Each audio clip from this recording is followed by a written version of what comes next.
Friends यहां पर मेरे पास डिफरेंट टास्क हैं। लेट्स से मैं प्लानिंग वाले टास्क को असाइन करता हूं आरवी प्रोजेक्ट मैनेजर को, टाइमलाइन वाला टास्क में असाइन करता हूं रौनक को, एंड डिजाइनिंग वाला टास्क में असाइन करता हूं लावण्या को। अगर आपने नोटिस किया हो यहां पर जो ड्रॉप डाउन लिस्ट है इसके अंदर से वो नाम ऑटोमेटिकली रिमूव हो जाते हैं जो प्रोजेक्ट मैनेजर्स हमने ऑलरेडी किसी भी टास्क पे असाइन करे हुए हैं। लेट्स से मैं इस वाले टास्क पे असाइन करता हूं नागेश को, तो अब नेक्स्ट किसी भी सेल में जाके इस ड्रॉप डाउन लिस्ट को ओपन करेंगे तो आपको नागेश वाला नाम नहीं दिखाई देगा। सो फ्रेंड्स अगर आप एक्सेल के अंदर सीखना चाहते हो कैसे हम इस ट्रिक को यूज कर सकते हैं जिसके थ्रू इस रेंज के अंदर जो भी नाम हम यूज करेंगे वो नाम इस ड्रॉप डाउन लिस्ट के अंदर से ऑटोमेटिकली रिमूव हो जाता है, तो इस वीडियो में लास्ट तक बने रहिए। फ्रेंड्स आज की वीडियो आपके लिए बहुत ज्यादा यूजफुल है क्योंकि इस वीडियो में आज हम एक नहीं दो नहीं बल्कि 7 डिफरेंट फॉर्मूलेस को यूज करेंगे।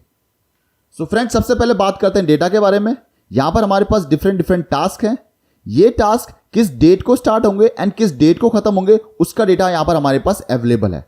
अब हमें इन डिफरेंट टास्क पे इन डिफरेंट प्रोजेक्ट मैनेजर्स को असाइन करना है एंड एक प्रोजेक्ट मैनेजर हम किसी भी एक टास्क पे असाइन करेंगे। अब यहां पर रिक्वायरमेंट क्या है कि हमें यहां ड्रॉप डाउन लिस्ट क्रिएट करनी है एंड वो ड्रॉप डाउन लिस्ट हमें कुछ इस तरीके से क्रिएट करनी है कि उसके अंदर सिर्फ उन्हीं प्रोजेक्ट मैनेजर्स का नाम दिखाई देना चाहिए जिनको हमने असाइन नहीं किया है। सो उसके लिए मैं यहां पर कुछ कॉलम्स की हेल्प लूंगा। ये मेरे पास टोटल प्रोजेक्ट मैनेजर्स जो हम यहां पर असाइन करने वाले हैं। तो सबसे पहले मैं ये चेक करूंगा कि यहां पर जो प्रोजेक्ट मैनेजर्स का नाम हमने लिखा हुआ है वो इनमें से कौन से प्रोजेक्ट मैनेजर्स हैं, जिसके लिए मैं यहां पर यूज करूंगा काउंट इफ का फॉर्मूला। फ्रेंड्स काउंट इफ का फॉर्मूला जिनको नहीं आता वो ऊपर आई बटन पर क्लिक करके वीडियो देख सकते हो कि काउंट इफ का फॉर्मूला एक्सेल में कैसे यूज किया जाता है। काउंट इफ का फॉर्मूला आपको बताता है कि किसी भी रेंज के अंदर बेस्ड ऑन अ कंडीशन उसका काउंट कितना है। तो मैं क्या चेक करूंगा कि इस रेंज के अंदर कॉमा इस प्रोजेक्ट मैनेजर का काउंट कितना है, bracket close hit enter, and इसी फॉर्मूले को मैं नीचे तक ड्रैग कर दूंगा।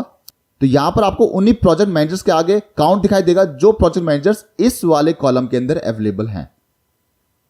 अब मेरे पास वो तो आगे कौन से प्रोजेक्ट मैनेजर्स यहां पर अवेलेबल हैं, बट मुझे यहां पर उनका रेफरेंस निकालना है जो प्रोजेक्ट मैनेजर्स यहां पर हमने असाइन नहीं किए हैं। तो जिसके लिए मैं यहां पर यूज करूंगा इफ का फॉर्मूला। इफ लॉजिकल टेस्ट के अंदर इस काउंट इफ के फॉर्मूले के थ्रू मुझे एक नंबर रिटर्न होगा, है ना, वो नंबर कुछ भी हो सकता है। सो यहां पर मैं कंडीशन क्या लगाऊंगा, मैं कंडीशन लगाऊंगा अगर इस काउंट इफ के फॉर्मूले के थ्रू जो वैल्यू आती है अगर वो मोर देन 0 है। मोर देन 0 का मतलब है इस प्रोजेक्ट मैनेजर का नाम इस वाली रेंज के अंदर ऑलरेडी गिवन है। इसका मतलब हम ऑलरेडी इस प्रोजेक्ट मैनेजर को कोई ना कोई टास्क असाइन कर चुके हैं, कॉमा। सो मुझे आउटपुट चाहिए अगर इसकी वैल्यू मोर देन 0 है, जिसका मतलब ये प्रोजेक्ट मैनेजर ऑलरेडी यहां पर अवेलेबल है, तो मुझे आउटपुट के अंदर चाहिए डबल कोट्स। अदरवाइज मुझे आउटपुट के अंदर चाहिए रो का रेफरेंस। सो अब यहां पर हमने रो का फॉर्मूला यूज किया है। रो का फॉर्मूला क्या करता है, रो का फॉर्मूला आपको करंट रो का रेफरेंस बताएगा। सो यहां पर करंट रो कौन सी है, वो है 3। सो यहां पर क्या होगा, अगर इस प्रोजेक्ट मैनेजर का नाम हमने यहां पर ऑलरेडी यूज किया हुआ है तो मुझे मिलेगा डबल कोट्स, मुझे मिलेगा ब्लैंक, अदरवाइज मुझे इस रो का रेफरेंस मिलेगा। अब मैं करूंगा एंटर एंड इसी फॉर्मूले को मैं नीचे तक ड्रैग करूंगा, तब देख पाएंगे कि मेरे पास उन सेल्स के अंदर तो ब्लैंक मिलेगा जो प्रोजेक्ट मैनेजर्स मैंने यहां पर ऑलरेडी असाइन किए हुए हैं, एंड बाकी प्रोजेक्ट मैनेजर्स के सामने मुझे रो रेफरेंस मिलेगा। सो फ्रेंड्स रो का फॉर्मूला होता क्या है, अगर आप किसी भी सेल में जाकर टाइप करेंगे equals to row bracket open bracket close, तो आपको उसी सेल की जो करंट रो है वो आपको आउटपुट में मिलेगी। सो यहां पर हमने रो का फॉर्मूला क्यों यूज किया है, क्योंकि मुझे यहां पर यूनिक वैल्यू चाहिए। तब देख पाएंगे यहां पर जो नंबर्स हैं, जो रेफरेंसेस हैं, वो सारे के सारे यूनिक है, कोई भी डुप्लीकेट नहीं है, इसलिए यहां पर हमने रो का फॉर्मूला यूज किया है। यहां पर मान लीजिए मैं कोई नाम यूज करता हूं, मैं अगर इस टास्क को असाइन करता हूं संदीप को, तब देख पाएंगे यहां पर जो संदीप वाला नाम है उसके सामने ब्लैंक हो चुका है क्योंकि वो नाम हम यहां पर ऑलरेडी यूज कर चुके हैं।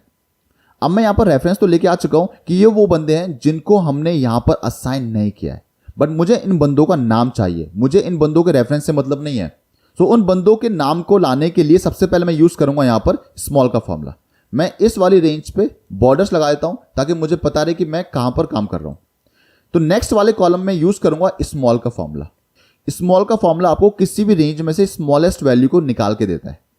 यहां पर एरे का मतलब रेंज, मैं यहां पर सिलेक्ट करता हूं इस वाली रेंज को, कॉमा के का मतलब होता है कौन सी स्मॉलेस्ट वैल्यू आपको देखनी है। मैं कहता हूं 1 का मतलब मुझे फर्स्ट स्मॉलेस्ट वैल्यू चाहिए, एंड जैसे मैं एंटर हिट करूंगा तो यहां पर आपको आउटपुट मिलेगा 6, क्योंकि मेरे पास जो स्मॉलेस्ट वैल्यू है वो है 6। 1 की जगह मैं यूज करूंगा यहां पर 2, तो यहां पर क्या होगा, 2 में आपको मिलेगा 7 जो आपका सेकेंड स्मॉलेस्ट वैल्यू।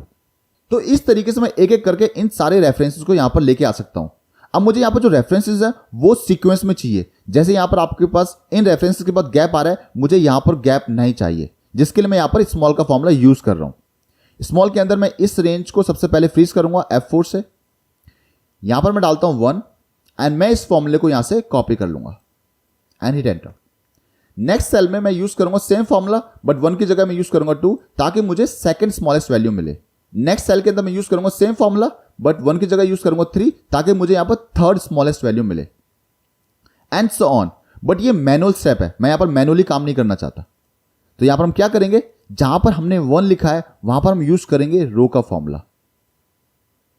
सो रो का फॉर्मूला क्या करेगा, रो का फॉर्मूला आपको यहां से जो करंट रो है जो आपकी 3 आपको यहां पर निकाल के देगा। बट यहां पर मुझे आउटपुट में चाहिए 1 क्योंकि मैं यहां पर फर्स्ट स्मॉलेस्ट वैल्यू देखना चाहता हूं। तो रो के थ्रू आपको मिलेगा 3, सो 3 - 2 से आपके पास जो रिटर्न आएगा वो आएगा 1।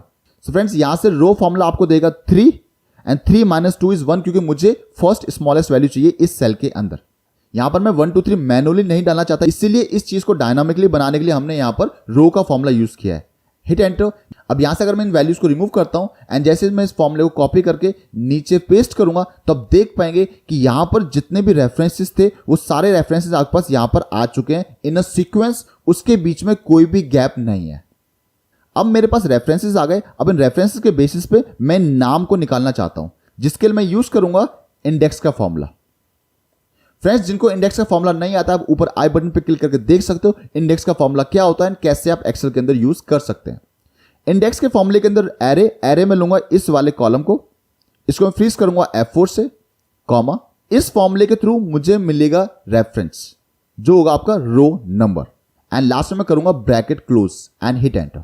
तब देखेंगे जो आपके पास पहले आउटपुट में था 6, तो 6 रो के अंदर जो आपका प्रोजेक्ट मैनेजर है उसका नाम यहां पर आ चुका है। एंड इसी फॉर्मूले को मैं नीचे तक ड्रैग करूंगा, तब देख पाएंगे कि जो भी रेफरेंसेस हैं, जो नाम हमने यहां पर असाइन नहीं किए हैं, अब ध्यान से देखें, इन चारों के सिवा, इन 5 के सिवा जो भी प्रोजेक्ट मैनेजर्स हैं उन सभी का नाम आपको यहां पर दिखाई देगा।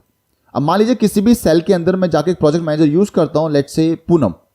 सो यहां पर मैंने अगर डाला पूनम, तब देखेंगे कि यहां से वो पूनम का नाम रिमूव हो चुका है क्योंकि उस नाम को हमने यहां पर यूज कर लिया है। सो अब हमें ड्रॉप डाउन लिस्ट क्रिएट करनी है सिर्फ उन्हीं नाम के लिए जो यहां पर अवेलेबल हैं। बट उससे पहले मैं क्या करूंगा, यहां पर मैं यूज करूंगा इफ एरर का फॉर्मूला, क्योंकि लास्ट में आपको कुछ एरर्स दिखाई देंगे, तो उनके लिए मैं इफ एरर का फॉर्मूला यूज करूंगा एंड मैं कहता हूं जहां भी मेरे पास एरर्स है वहां पर चाहिए मुझे डबल कोट्स, इसका मतलब blank, and hit enter. And इसी फॉर्मूले को मैं नीचे तो ड्रैग करता हूं एंड आपके पास जहां भी एरर्स होंगे वो आपके ब्लैंक हो जाएंगे। अब मुझे ड्रॉप डाउन लिस्ट क्रिएट करनी है। देखिए यहां पर आप एक ड्रॉप डाउन लिस्ट क्रिएट कर सकते हो based on this entire range, but उस ड्रॉप डाउन लिस्ट के अंदर क्या होगा, आपको ये ब्लैंक सेल्स दिखाई देंगे। अगर आप ये ब्लैंक सेल्स नहीं चाहते तो आपको क्या करना है, आपको एक फॉर्मूला यूज करना है जिसका नाम है offset, equals to offset. Friends इस वीडियो में हम लोग बहुत सारे फॉर्मूले यूज कर रहे हैं। अगर आपको लगता है कि ऐसा कोई फॉर्मूला है जो आपको समझ में नहीं आ रहा तो आप हमें कमेंट सेक्शन में बता सकते हो, उसके ऊपर हम एक डिटेल वीडियो बना सकते हैं। बट यहां पर हमें इन सारे फॉर्मुलेस की रिक्वायरमेंट है, इसलिए मैं यहां पर आपको ये सारे फॉर्मुलेस एक्सप्लेन कर रहा हूं। सो ऑफसेट का फॉर्मूला मुझे एक रेफरेंस प्रोवाइड करता है। सो रेफरेंस के अंदर आप उस सेल को सिलेक्ट करोगे जहां से आपका डेटा स्टार्ट होता है एंड इसको आप फ्रीज करोगे F4 से, कॉमा, रोज के अंदर मैं डालूंगा 0, 0, हाइट के लिए मैं यहां पर यूज करूंगा काउंट इफ का फॉर्मूला, ब्रैकेट स्टार्ट, जिसके अंदर रेंज में लूंगा इस वाले कॉलम को जहां पर हमने रेफरेंसेस निकाले थे, इसको मैं फ्रीज करूंगा F4 से, कॉमा, क्राइटेरिया के अंदर मैं डालूंगा more than 0, bracket close and bracket close. Friends अगर आप ऑफसेट का फॉर्मूला डिटेल में समझना चाहते हो तो आप हमें कमेंट सेक्शन में बताइए, क्योंकि यहां पर अगर मैं ऑफसेट के फॉर्मूले को डिटेल में एक्सप्लेन करूंगा तो वीडियो बहुत ज्यादा लंबा हो जाएगा। And hit enter. अब देखिए इसके थ्रू क्या होगा, जो आपके पास ये वाली रेंज थी सिर्फ वही रेंज आपको यहां पर दिखाई देगी। अब मान लीजिए यहां पर मैं किसी और प्रोजेक्ट मैनेजर का नाम डालता हूं योगेश, एंड जैसे मैंने एंटर हिट किया तब देखेंगे इस लिस्ट में से योगेश का नाम जा चुका है। इसका मतलब इस फॉर्मूले को मैं यूज करूंगा अपने ड्रॉप डाउन लिस्ट को क्रिएट करने में। अब आपको यहां से इस फॉर्मूले को कॉपी करना है जो आपने फर्स्ट सेल में लगाया हुआ है, एंड उसके बाद आपको जाना है फॉर्मूला टैब पे एंड यहां से आप क्लिक करेंगे नेम मैनेजर। अब इसके लिए हम एक नेम मैनेजर क्रिएट कर रहे हैं जिसका रेफरेंस हम डायरेक्टली ड्रॉप डाउन लिस्ट के अंदर यूज करेंगे। न्यू, सो यहां पर आप कुछ भी नाम डाल सकते हो। लेट्स से मैं डालता हूं प्रोजेक्ट मैनेजर्स लिस्ट, क्योंकि यहां पर हमने प्रोजेक्ट मैनेजर्स के नेम की ही लिस्ट बनाई है। एंड यहां पर जो आपका रेफर्स टू है, यहां पर आप उस फॉर्मूले को इक्वल्स टू के बाद उस फॉर्मूले को पेस्ट करोगे जो फॉर्मूला हमने कॉपी किया है। एंड ओके, एंड ये लिस्ट आपके पास क्रिएट हो चुकी है। क्लोज। अब आपको इस रेंज को सिलेक्ट करना है जहां पर आप ड्रॉप डाउन लिस्ट क्रिएट करना चाहते हो। आपको जाना है डेटा टैब पे, डेटा टूल्स, एंड इसके अंदर आपको जाना है डेटा वैलिडेशन। एंड यहां से आप जाएंगे लिस्ट, जैसे हम नॉर्मली लिस्ट क्रिएट करते हैं। एंड सोर्स के अंदर आपको प्रेस करना है F3। F3 से क्या होगा, जो भी नेम लिस्ट आपने क्रिएट की हुई है वो लिस्ट आपको यहां पर दिखाई देगी। एंड आप सेलेक्ट करेंगे PM list and okay and okay. आपका पूरा काम हो चुका है। अब यहां से आप इन नाम को रिमूव करना चाहते हो तो आप रिमूव कर सकते हो। अब आप देख पाएंगे कि यहां पर मेरे पास कोई भी नाम नहीं है, इसलिए यहां पर सारे के सारे नाम आपको दिखाई दे रहे हैं।